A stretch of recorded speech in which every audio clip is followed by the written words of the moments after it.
able to attend. So if you know somebody who is interested in doing one of these, we'll be posting them to a website in the coming weeks. At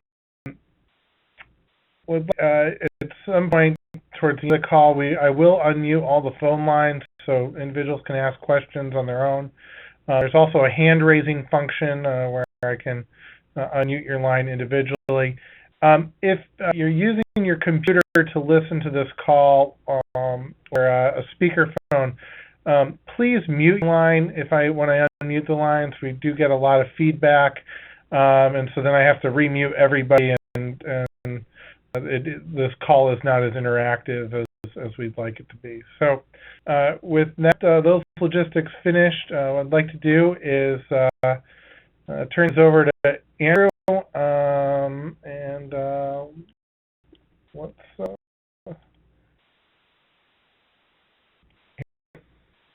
me? We can. Can you hear me? Great. Well, welcome. Good afternoon, everybody. Thanks so much for being on the call and for taking part. Grassroots is really one of the most exciting things that AIA does each year. It's real exciting for us to have members coming into town to go to Capitol Hill and talk to the legislators. Also, this is exciting when you have members doing that back home throughout the year. And so while this is talking about specifically Grassroots, really what we're going to get into is how this is really about advocating throughout the year. So go through, talk a bit about our legislative agenda, the AIA's agenda, and the asks for grants, and then a little bit about some of the tools that we have available, and then go into any questions you may have. So, as far as the briefing, the question that, of course, everybody, the question everybody asks us is, what are the asks? What are the 3 or 4 issues that we're going to bring to our members on Capitol Hill? What bills are we going to ask them to support or oppose? What are the talking points on that? Now, all that, but what we want to do this year is really talk a little bit not just about the what, also about the why, and give some context as to how we got to this point, how we're at the point where we're able to ask Congress for these issues and why it matters and why it's important, why these resonate. And the analogy that we've been using is it's sort of like a building process. It's like creating a building. To get to this point, you have the foundation. Plus, for the AIA, the foundation of everything we do in advocacy is our public policies and position statements, which you can find on the advocacy website. And these are the statements, about 40 or so statements, positions that are approved by the board of the 1,000 members and constituents, components of various groups. They really speak to what the AIA believes in. This is like the foundational document. And the role of architects in society, the role of architects as professionals, firms. We advocate for federally, state, and local comes from these position statements. We then say, okay, this is kind of what we believe in the big picture. We want us to really talk about right now in this particular time. And every year what we've done for the past 5 or 6 years is we've issued we call the call for issues. We have members to tell us what issues should we bring to Congress and the President in the coming year that matter to your firm and to your profession. Really pleased and excited to say that this year we did the call last fall, and we got a record turnout. 3,400 members offered their views on the AIA's issues, and that's terrific. I mean, that's about far more than we've had in the past, and it shows members really do want to be engaged. And I want to show you some of the results and give you a little flavor about what members said. What are the issues, or what are your thoughts on some of the issues we could bring before Congress? And we said issues you think you strongly support the AIA raising, or maybe mildly support, or that you oppose or strongly oppose. It's a number of different policy issues, and you can see the results there. The number shows the more strength that members want us to support that. And clearly the top one that got the most support was policies that provide incentives for first to make buildings more energy and water efficient. That's something that is very important to a lot of members. I think it's a good idea. Close behind that was about promoting livable communities and planning and design and helping communities recover from the economic crisis and build back better. Third, close behind that was reducing regulations and red tape.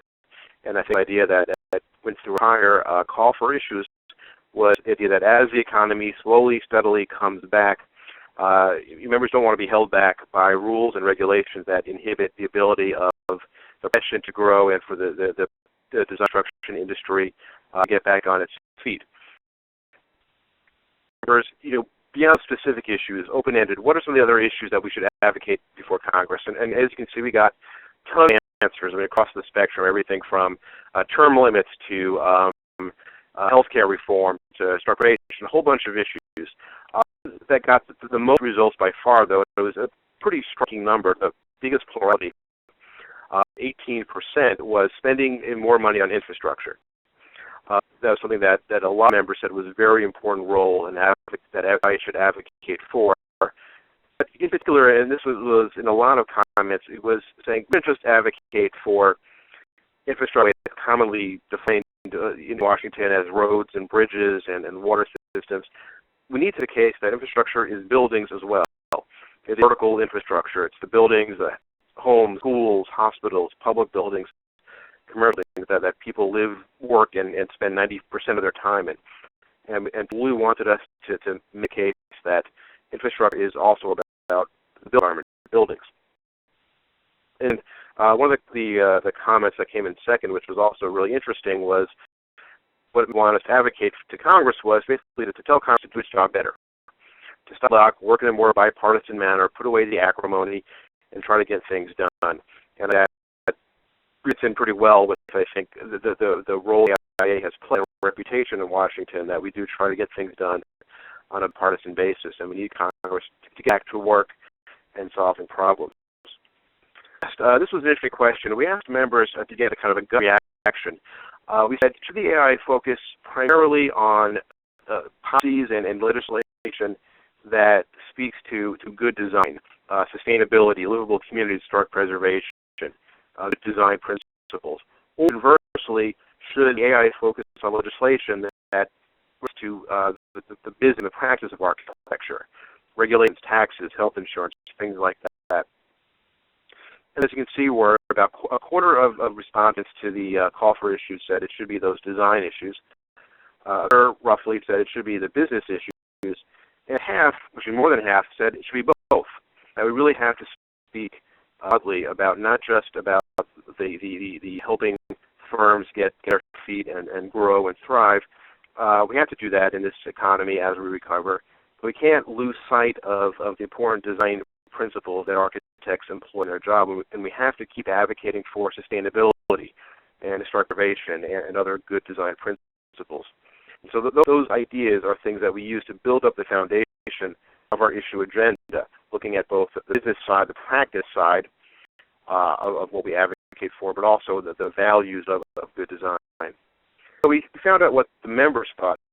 We also find out what the public thinks, the 300 million Americans beyond architects who do influence, of course, vote in elections, write their congressmen, the public on a lot of these issues.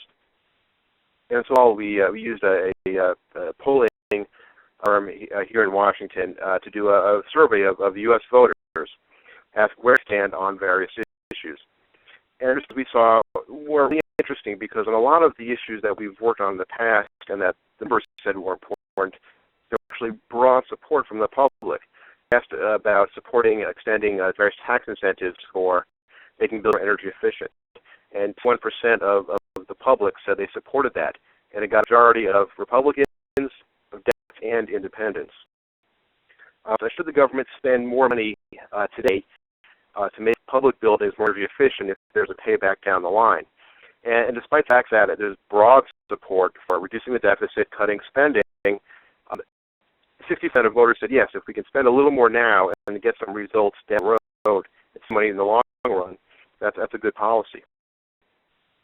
About young people, college students, architects, young architects, graduates face some of the largest of almost any profession. And we had Congress try to offer some kind of relief from those debts in exchange for doing volunteer community work. And as you see, again, 7 out of 10 voters, so they thought it was a good policy idea. Last but not least, we asked about infrastructure as well. We said, should the government spend money on infrastructure, even if it means cutting areas, and 60% of voters said that was a good idea. I had a sense that these are some of the policy, the ideas that can get broad support, not just from members, but from the public at large. Well, we also look at the political landscape, what's happening in politics. We know where the members stand, where the public is. What is the political landscape on Capitol Hill? Now, probably may have run the papers. There was a little election a few months ago. Results was as you probably know, of course, President Obama won re-election. The final was about 51, 52% for President Obama, about 50% for Joe Romney. A close race of the map, as you can see. The blue states and the red states are where they usually are. President Obama winning re-election to a second term. The House and the Senate, the results were essentially the same thing.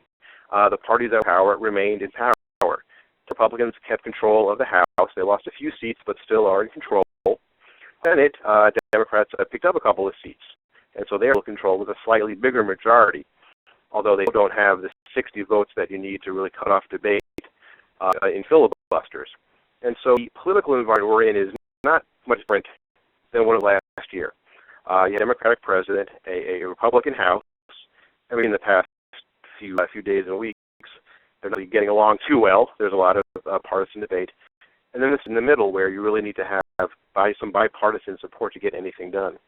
And what that says to us is that the environment for getting things done, in order to get anything done, you have to be bipartisan. You have to support ideas that have fairly good public support, have champions on both the Republican side and the Democratic side, and that's really the only way to get things done. And I think that positions us very well because the issues we bring up to have support from both sides.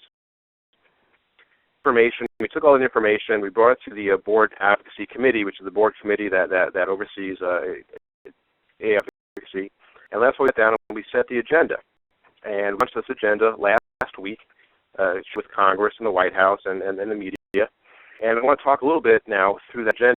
This is kind of the big picture. This is the big 30,000-foot idea. And the agenda going into the next next 2 years, is America building. And it speaks to the idea that we are coming out of this recession slowly, difficultly, but things are starting to pick up a bit.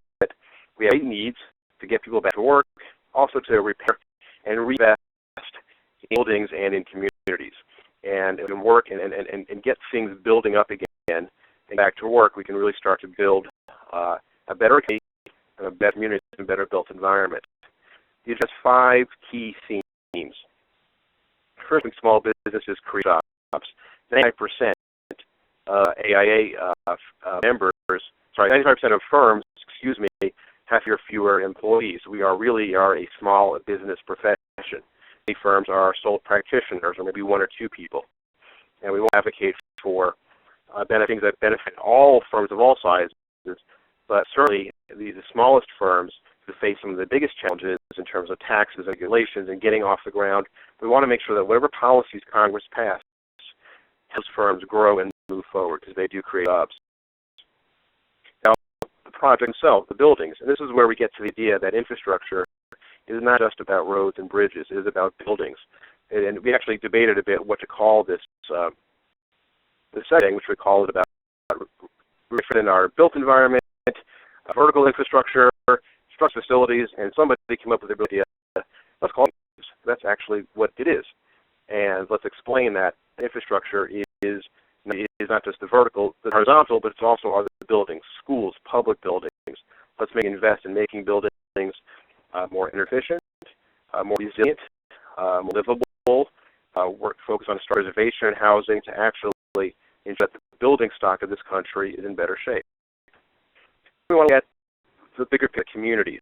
Architects are uniquely situated because unlike some professions that focus purely on the building itself and some professions that focus on community planning, architects really bridge that whole gap, and they do both. They look at the building, but also the community where they are. And we've been helping communities rebuild and rebuild better. We've had communities that have been really harmed, damaged by the foreclosure crisis, a shrinking population. And we saw in New Jersey, New York, counties have been really damaged by natural disasters. And so we want Congress to promote policies that help communities get back on their feet in ways that are sustainable, really create economic vibrancy. And I think architects have a very important role to do that. About government, it's a reforming government to build better with less. We know there are going to be budget cuts. Programs are going to be cut, including programs that affect buildings and the built environment. And everything is going to be cut to some extent. What we don't want to see happen is cuts that are so discriminate that really end up harming the economy more than helping it. One of the things we know is that if you defer maintenance on buildings that need repairs, it just costs a lot more down the road. And so instead of delaying repairs, we think we invest in making sure that repairs take place. We know that cutting large amounts of money out of the budget is going to cost a lot of jobs. So that if cuts, when cuts spending, which they have to do, in ways that are smart and strategic. We want to make sure that laws that impact how the federal government procures architects and design professionals are in ways that are fair to architects. Now, not every member does federal projects. The more are. But the pyramid rule that the government follows, the practices on project delivery that the federal government does, often lead the way for what states do and localities do, and even the private sector. So we want to make sure that as government looks at cutting its budget, doing more or less, it does it in ways that are smart, that it uses good design, and it makes sure architects have a chance to really do good long-term design. It's really not least, it's about the future, investing in design leaders. And we've done a lot of work at the AIA, getting out to the architecture students and recent graduates, emerging professionals, to get them engaged in policy and advocacy and speaking up for the profession and the values of that. Currently, we know that there are a lot of young architects who right now face huge debt, having trouble finding work, may leave the profession, and we may lose a whole generation of design leaders. We also have a great need for design in a lot of communities all over the country. So we want ways of making sure that we can keep young people in the profession and do so by helping them work for communities. And we'll talk a little more about how to do that. But it's very important to the AIA that we find ways of highlighting the important role in the future that young design professionals play. This is the big picture of what our agenda is. It would be great if we could just say, now we have the agenda, we launched it, we're going to get rolling, and we're just going to pass it a few weeks or at some point this year. Of course, we work that way and not as simple. Of course, nothing in Washington these days is super simple. But we have coming up in Congress a lot of big debates that are going to take attention away from some of our issues. They might take attention away. They might focus on our issues. They may cause gridlock. And it may be very difficult for us at times to get certain things done. To give you an example, in a month from now, the government is going to hit what's called the debt ceiling and won't be able to borrow any more money. If debt ceiling is not increased, the U.S. could default on its obligations, which could be very damaging to the economy. And there's a debate right now about how we cut spending, what we'd get past that critical deadline. That's going to take time and a lot of attention. You're going to have a couple of big deadlines that hit where Congress needs to figure out the president ways of government going. First thing on March 1st is these budget cuts that were supposed to happen January 1st, but were delayed take place, called sequestration in Washingtonese. An AIA analysis we did back in October found that if this sequestration takes place, if these budget cuts take place, you could lose as many as 60,000 jobs in the design and construction industry. Again, there are going to be budget cuts, we know that, but we also they are done in a way that is strategic and thought out. Later month, in March, the laws that provide funding for all the various government agencies expire. If the president don't agree to extend that, the government could shut down in March. And that's a lot of implications on the work that architects do and in communities across the country. To get over those hurdles and those big issues, they're going to take up a lot of time and attention. Focus is going to go to tax reform. A huge, very complicated tax code. There is a desire among a lot of members of Congress and the President to reform the tax code and make it more simple, hopefully use it to help draw the economy and improve the economy. But it's a big, contentious debate. And then there are a bunch of other debates that are happening right now as we speak that really don't involve the AIA at all, issues that are beyond what we talk about, but a lot of time and attention.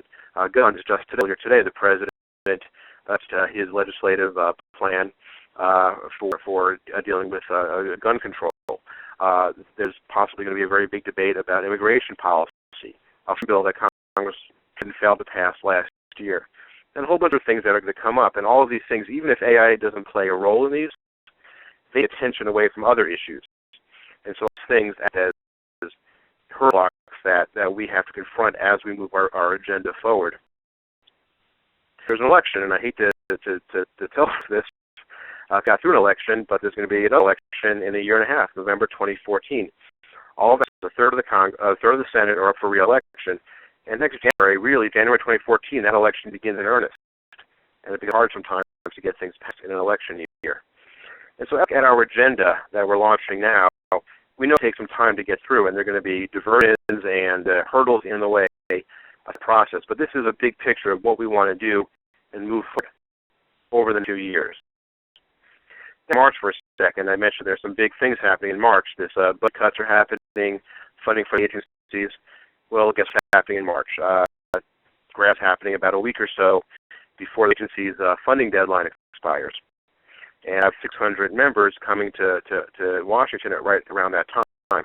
Now, great timing, because of what it means is that when you're on Capitol Hill and talking to members, these will be hot. They'll be very relevant. There'll be a lot of debates going on that impact architects and the built environment.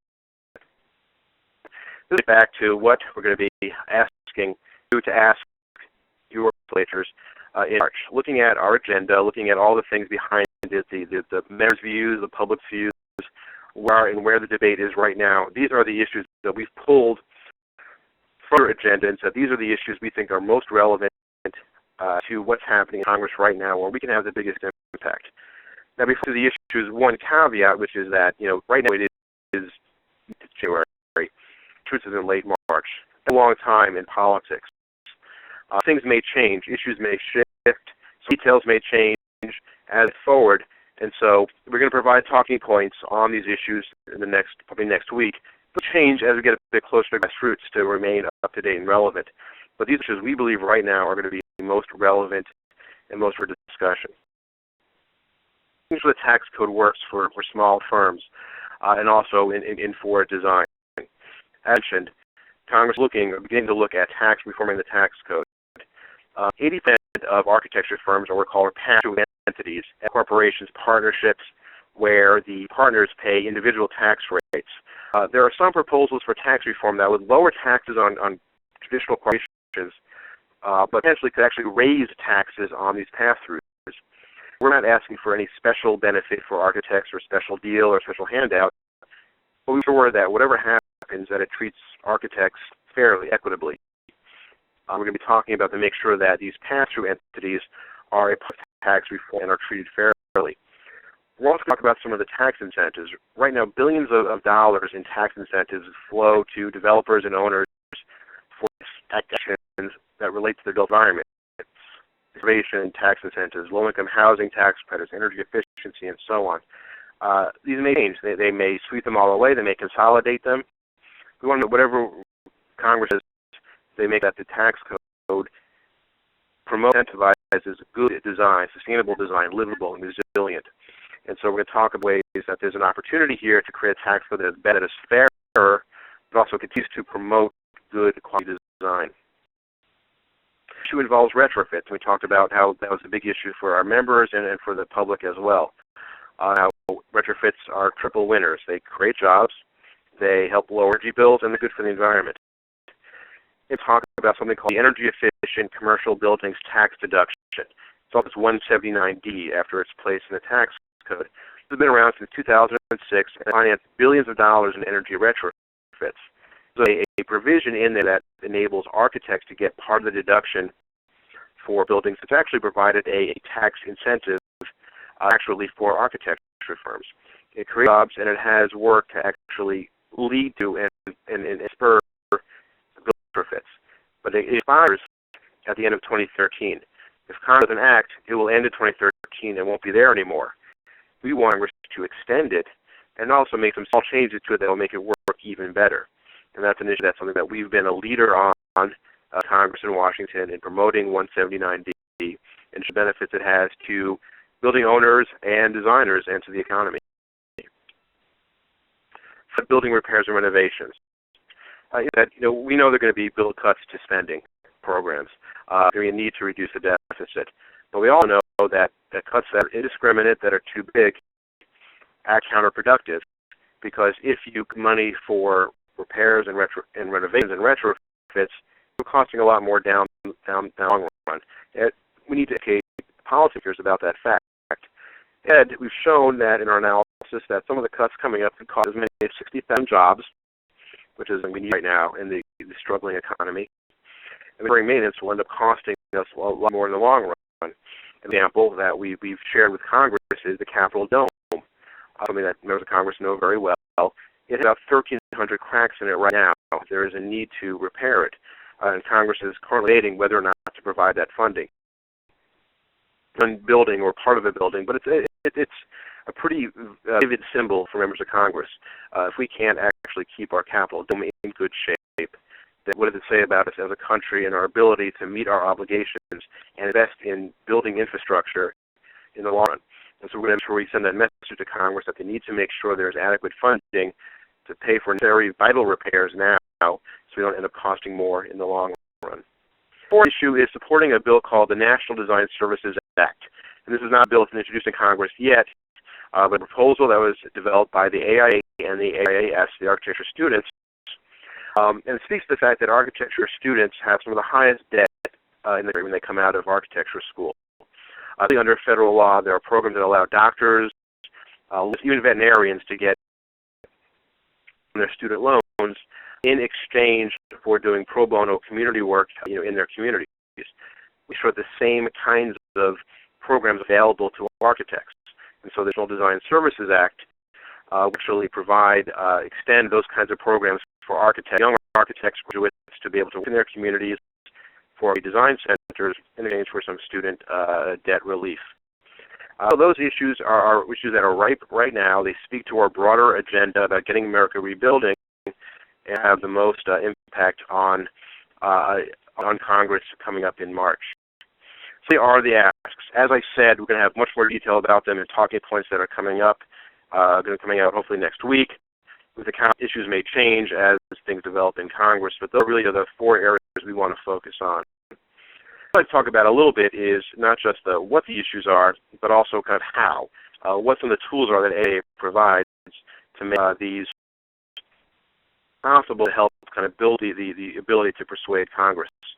Look at this really kind of badly drawn truck down here. This is kind of the toolkit, the tools we bring to this construction site. You can see the driver is AIA. We're bringing these resources to members. Members themselves can use these. The way we get these things done really is through the members. It's through the voices of 80,000 architects advocating for these issues. And so just to give you a little flavor of some of the tools, resources that are available to you, to components, and all members, not just Grassroots, but throughout the year. And so I'll turn it over now to Amanda, if she's available to kind of walk through some of these resources.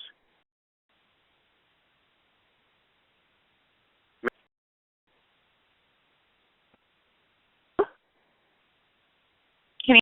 All right. Yep. Okay, great. Okay, great. I want to let you guys know, I'm going to take you guys through these resources real quick. These are just an overview, so we do have a lot more available than what I'm about to show you. The first thing I'm going to show you is we have a screenshot of the revitalized federal agenda. So as we were talking about on this call, we have a website and in greater detail along with video content to help you understand the issues and what you should say to your congressman about them. So this is a completely revamped site. We tried to make it a little easier for you guys to use. Please go on after this call. Please go check it out if you want to learn more, if you continue to have any questions. And this is going to be available for you throughout the year, not just during Grassroots. The thing that we have here is a screenshot of our Advocacy 360 page. And this is the page where you're going to go get all of the information, not just for Grassroots, but everything that you're going to need to make a difference, and as you can see here, make your voice heard year-round. Advocacy is not just when you're at Grassroots. Advocacy continues when you're back at home, and it's something that you need to engage in throughout the year. Now, this page is actually going to be revamped as well. We have plans to make it over and make it easier for you guys to use. And again, this is where you're going to find the materials that you need for Grassroots Concerned Hill visits and anything having to do with advocacy. And on to the next screenshot. This is a screenshot of our Facebook page. I want to let you guys know that AI staff, we are available here for you to answer questions in any medium, including Facebook and Twitter right now. We're going to be putting out or extend our social media reach as well this year, but right now we're primarily focused on those two. And so you can reach out to us on these pages as well as interact with other members and get exclusive content that you wouldn't otherwise be able to see on our website, such as recommended articles, videos, photos, things like that. So please go on and like our page, follow us on Twitter. You'll be able to get some great content as well as very quick responses from both staff and members. And I'm going to pass it over to Adam to talk about the next option. And also thanks, Andrew, for the great overview. The final option, I had a chance to meet with the ARCAPAC Steering Committee last week, which is a group of members who help guide the operations of the AI's Political Action Committee, and they want to make sure that I reminded everybody that we will be making a solicitation for the AI's Political Action Committee, ARCAPAC. If you've been to Grassroots before, you're probably very familiar with the drill. Who haven't been to Grassroots before, they wanted to let you know that this is going to happen. And certainly if you have any additional questions, this is one of the tools that AIA uses not just to connect AIA members with AIA staff, but also uses to connect AIA members with elected officials here in Washington and helps strengthen those relationships that we have. I'm going to turn things back over to Andrew, and then what I'd like to do is open things up to questions. But if you do have questions, please feel free to send them away through the Q&A box or the chat box, or if you know where the hand-raising function is, please feel free to use that. And I'll once Andrew's finished with the presentation, I'll take off the screen share so it's a little bit easier to see where these things are. Andrew? I mean, just a quick kind of final thought, and thanks everybody. We know this is a lot of information we're throwing you, and we really want to be here to help you, walk you through everything as we move forward. But the last thought is, one of the questions people always have is, do these Capitol Hill visits really matter? Are they just, for show? They're just kind of, smoke and mirrors? Does it really matter? And the answer is yes, it does. And I mean, if you look over the years, we've actually been able together to build some really good policy, and it's because of the Grassroots visits. The last few years, we've gotten many things done, AI has, because of things that we raised at Grassroots, members of AIA talking to their elected officials and making things happen. We've gotten tax relief. In 2006, we were able to get some good legislation passed to help the Gulf Coast recover after Katrina. And we're doing the same thing now with Hurricane Sandy. We're leaders on talking about ways of making federal buildings more energy efficient and more sustainable. And this happened. It passed Congress, was signed into law, a bipartisan bill, because AI members brought it up to their members of Congress. We've got consensus and sorts of things, and it was whether they were Democratic presidents or Republican president. The members, we've gotten things done. Sometimes it takes a very long time. Sometimes it has taken a while to get these things done. There's never an easy process.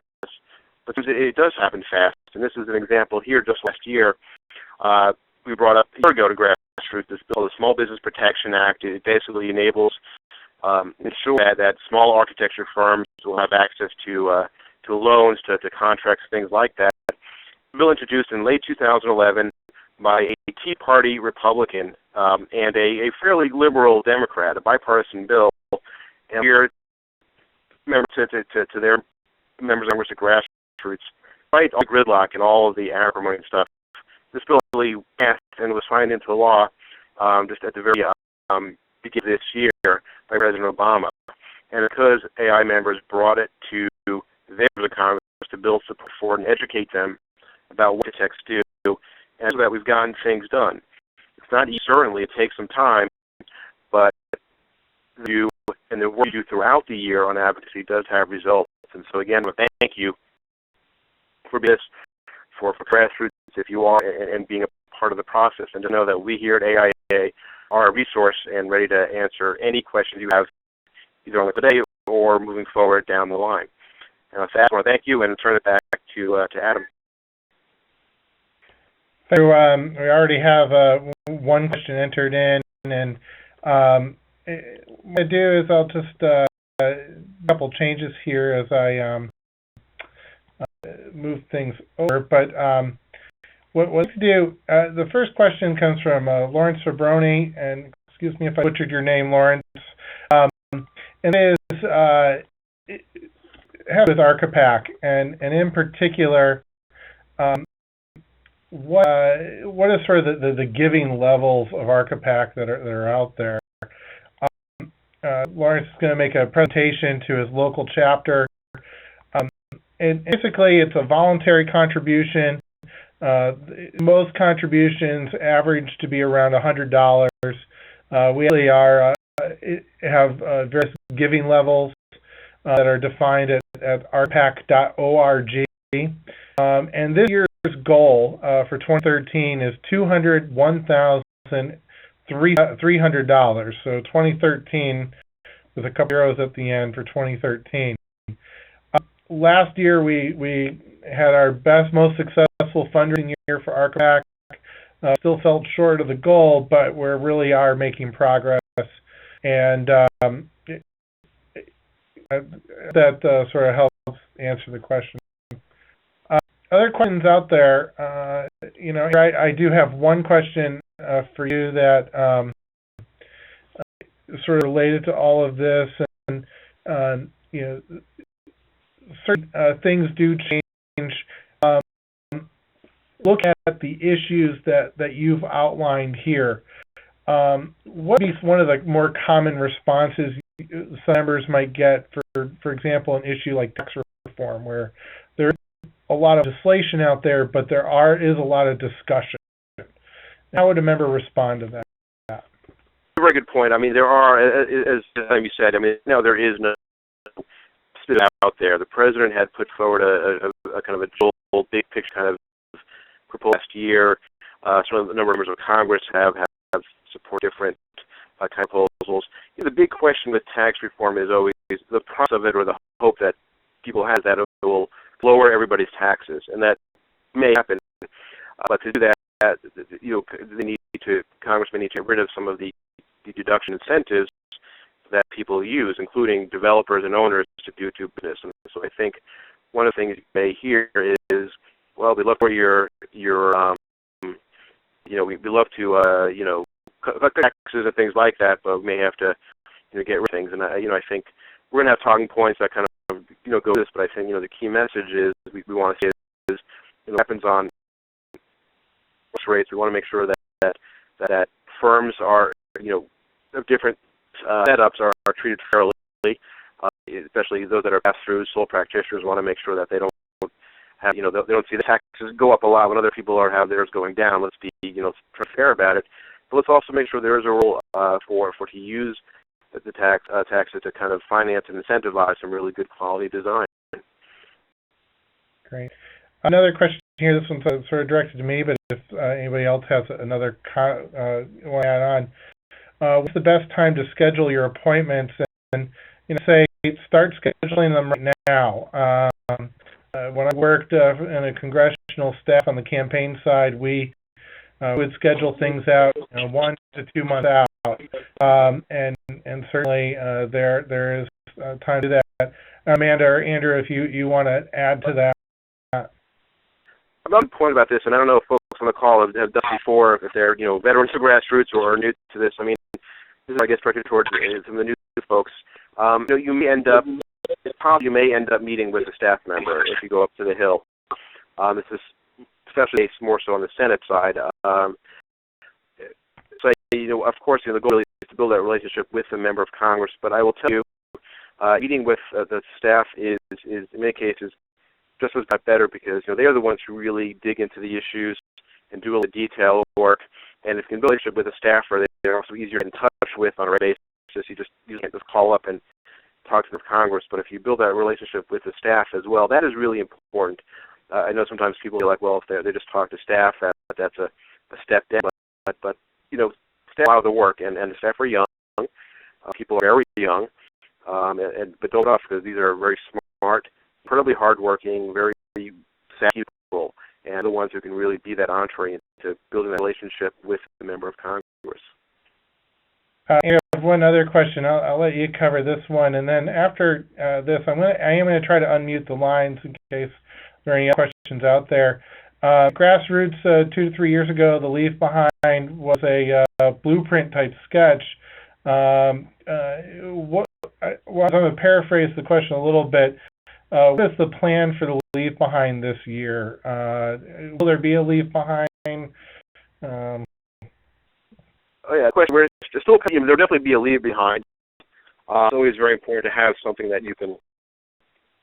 Well, as it says, we're still working on the precise details of what that will actually look like and what it will be. But one of the things that we are really trying to do, what we're going to try to do also is the problem with leave behinds, of course, is that they're kind of set in stone. If we send a issue brief that's printed off, that issues change.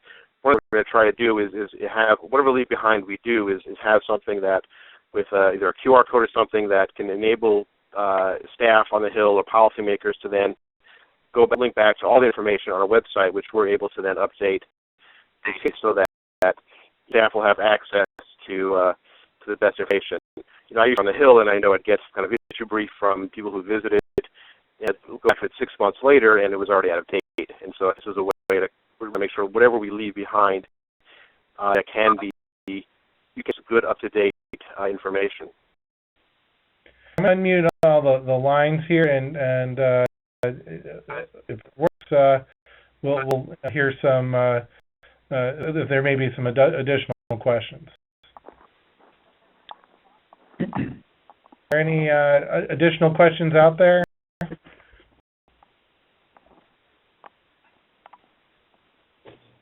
Okay. I do want to thank everybody for joining this call. Certainly, if you do have questions following this, we are available. And thank you. Amanda, anything else to share? No, thank you so much for taking part. Yes, Daddy. Great. Have a good night.